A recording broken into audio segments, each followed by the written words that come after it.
Tengok ni guys, ini dia BMW i3 Neue Klasse. Ini 3 Series versi elektrik dan dia serba baru dari luar ke dalam.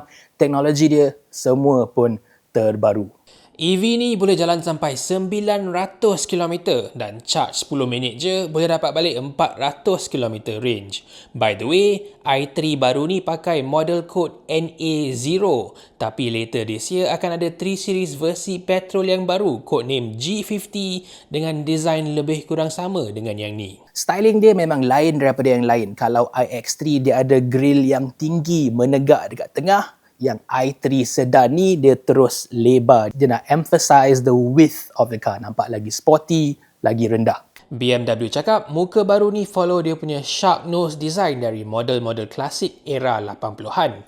Dan kat tengah ada valley ataupun lembah untuk muka yang nampak lebih three-dimensional. Dekat belakang pula nanti banyaklah orang nak cakap ini nampak macam Proton Saga lah, Inspira lah, Lancer lah, macam-macam. Tapi tengok in real life, dia nampak lawa juga. Memang simple tapi distinctive. Dari tepi, BMW claim profile i3 ni is similar to the iconic E30 sedan, but I don't see it at all.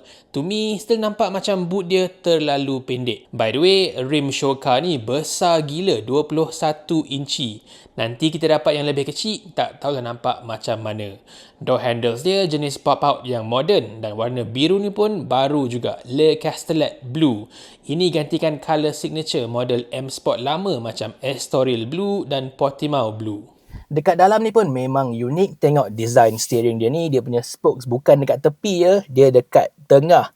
Dekat tepi ni pun boleh taruh ibu jari. Adalah sikit macam Proton Saga yang original, OG dulu tu.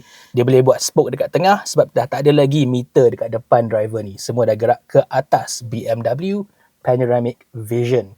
Yang aku tak suka, sama macam iX3 nak adjust aircon vent ni semua kena pakai screen macam lah Tesla. Aku memang tak faham kenapa BMW pun banyak nak copy benda yang banyak orang tak suka, semua orang komplain tapi dia nak buat juga. Sama dengan atas ni, sunroof dia besar tapi tak boleh tutup. Dekat belakang pun kurang bagus juga. Legroom dia lagi luas sikit daripada yang lama tapi headroom rasa sempit sikit dan boleh nampak ada punya lantai dia walaupun flat tapi dia terlalu tinggi sangat. Duduk macam biasa, aku punya lutut is up in the air, thigh semua tak dapat support. Nak duduk lama-lama panjang, aku rasa penat ni.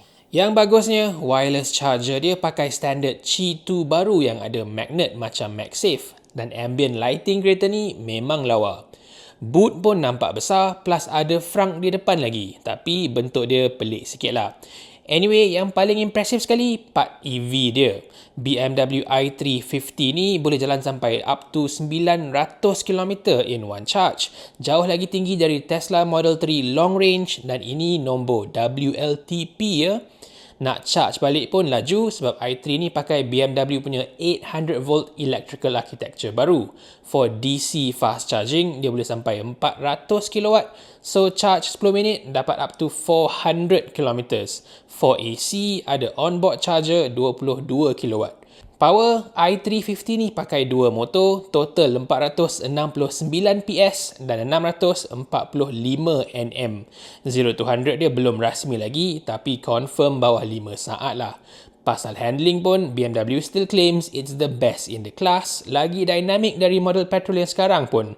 And as usual, ada option for adaptive suspension. So ini dia guys, BMW i3 terbaru. So macam mana guys? Cukup lawa ke tak? Cukup unik ke tak? Range cukup panjang ke tak? Tulis kat bawah.